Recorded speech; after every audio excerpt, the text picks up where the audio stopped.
안녕하세요. 한경재입니다. 여러분은 왜 주식 투자를 하시나요? 작고 소중한 내 월급을 굴리기 위해서, 즉 재테크의 목적이 클 텐데요. 하지만 세상에는 너무 많은 상품이 있고 다양한 제도가 있죠. 초보자 입장에서는 재테크 기사를 본다고 하더라도 기사에서 언급된 상품이나 제도를 이해하기 위해서 또다시 다른 정보를 봐야 하는 번거로움이 있을 겁니다. 그래서 오늘 영상은 늘 그렇듯 초보자분들을 위해서 준비했는데요. 주식 재테크 용어 정리 영어편 들어갑니다. 제가 증권사 PB들을 만났을 때 그들이 공통적으로 강조한 부분이 바로 CMA입니다. 재테크의 시작은 CMA다라고도 말을 많이 했는데요. CMA란 종합자산관리계좌를 뜻합니다. 증권사를 통해서 개설하는 자산관리통장인데 쉽게 말하면 투자를 위한 총알, 즉 현금을 모아두는 곳이라고 생각하시면 되겠습니다. CMA의 가장 큰 장점은 이자가 하루 단위로 지급된다는 점입니다.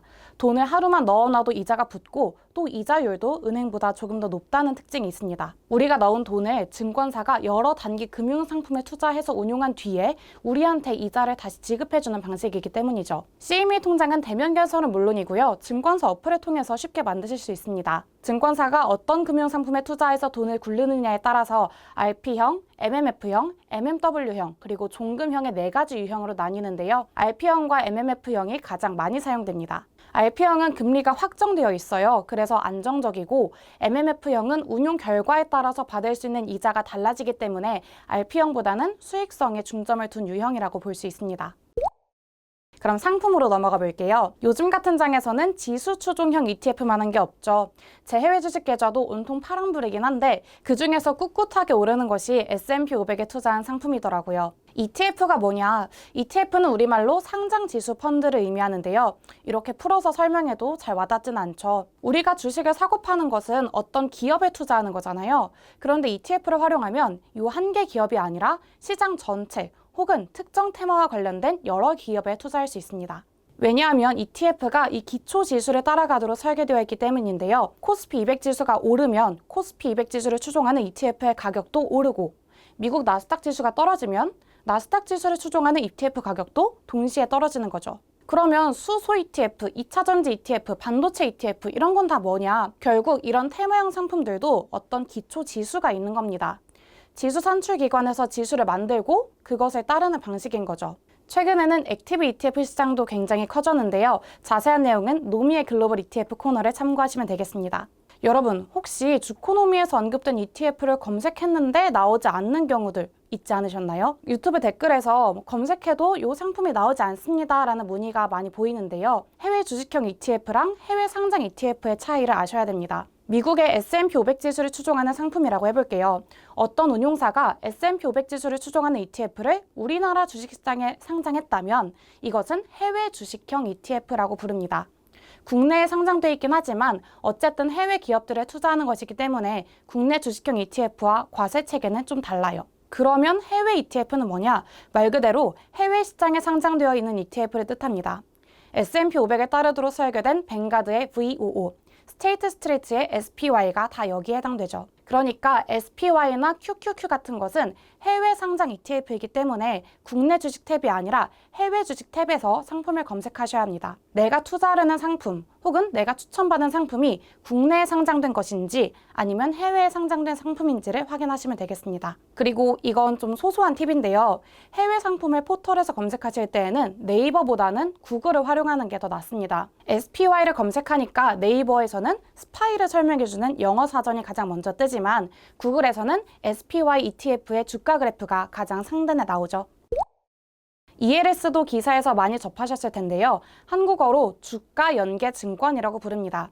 수익률은 예금보다 높고 위험은 주식보다 낮은 중위험 중수익의 대표 상품인데요.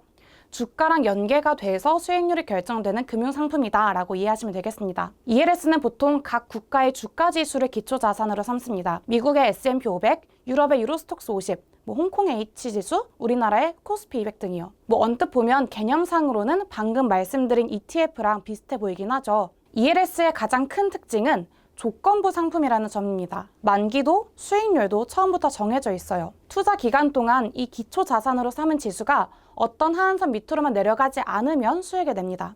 이 하한선은 녹인 베리어라고 불러요. 원금 손실이 발생할 수 있는 구간을 뜻합니다. 예를 들어서 기초자산은 코스피 200이고 만기는 3년이 돼 녹인 배리어가 50%인 상품에 투자한다라고 하면 3년 안에 코스피 200 지수가 지금의 절반 밑으로 떨어질 가능성이 거의 없다고 판단을 하고 투자를 하시는 거죠. ELS의 수익률은 사전에 약속된 것이기 때문에 주가 지수가 5% 올랐다고 해서 투자 수익률도 5%가 되는 그런 논리는 아닙니다. ELS 가입을 원하신다면 증권사 어플 내에서 금융상품 탭을 찾아보시면 되겠습니다. 또 다른 중위험 중수익 상품이 있습니다. 바로 리츠인데요. Real Estate Investment Trust, 부동산 투자 회사를 의미합니다. 쉽게 말하면 여러 명이서 돈을 모아서 상가나 사무실, 호텔, 데이터 센터 이런 다양한 부동산에 투자하는 거예요. 만약에 제 수중에 1,000만 원이 있다고 가정해 보겠습니다. 이 돈으로는 건물을 사기에는 턱없이 부족하죠. 하지만 저 같은 사람 100명이 모이면 어떻게 될까요? 10억 원짜리 건물을 살 수 있겠죠. 그리고 거기에서 나오는 임대 수익은 100명에서 나눠 갖고요. 투자할 만한 건물을 찾고 또 투자자들을 모으는 작업을 저 혼자 할 순 없잖아요. 이렇게 알짜 투자처를 찾고 투자자들을 모으고 또 임대 수익을 제때 받아서 투자자들에게 나눠주는 역할을 이 리츠 회사가 합니다. 우리는 리츠 회사에 투자함으로써 간접적으로 건물주가 되는 거고요. 리츠의 가장 큰 장점은 소액으로도 투자가 가능하다는 점인데요. 주식시장에 상장된 롯데리츠, 이리츠코크랩, 신한알파리츠 이런 것들 모두 주당 가격이 10,000원 미만입니다. 리츠 관련 기사 제목에 커피 한 잔 값으로 건물주가 되어볼까 이런 문구들이 들어가는 이유입니다. 미국도 마찬가지인데요. 미국 리츠 대장주인 리얼티 인컴 코퍼레이션도 주당 68달러 선에서 거래되고 있습니다. 미국에는 리츠를 담은 ETF들도 상장되어 있습니다. 꾸준한 현금을 받을 수 있다는 것도 장점인데요. 리츠 회사는 벌어들인 월세의 대부분을 투자자들에게 나눠줍니다. 매달 주는 건 아니고 연 4회 정도에 걸쳐서요. 안정적으로 현금을 제공하기 때문에 리츠는 인컴형 자산에 포함됩니다. 거기에다가 리츠 회사의 주가가 오르면 주가 상승으로 인한 시세 차익도 얻을 수 있겠죠. 마지막으로 세테크 기사에 자주 등장하는 ISA와 IRP도 짚고 넘어가 보려고 하는데요. 이미 노미의 글로벌 ETF에서 다뤄진 내용이니까 짧게만 정리해 보겠습니다. ISA는 만능 통장이라고 불려요. 이 통장에서 주식도 사고 펀드도 사고 이것저것 다양한 금융상품에 투자할 수 있습니다. 단 3년 동안 투자를 해야 되고 연 2,000만 원 한도로 투자를 할 수 있습니다. 거기에서 나온 모든 수익과 손해를 계산한 뒤에 그 순수익에 대해서 일반형 기준으로 200만 원까지는 과세하지 않고 나머지 순수익에 대한 세금은 9.9%를 떼는 방식입니다. IRP는 Individual Retirement Pension, 즉 개인형 퇴직연금을 의미하는데요. 퇴직금을 모아서 이 IRP 한 계좌에 넣고 가입자가 직접 굴리는 거죠. 직장인뿐만이 아니라 자영업자나 공무원, 군인 등 소득이 있는 사람이라면 누구나 IRP에 가입할 수 있습니다.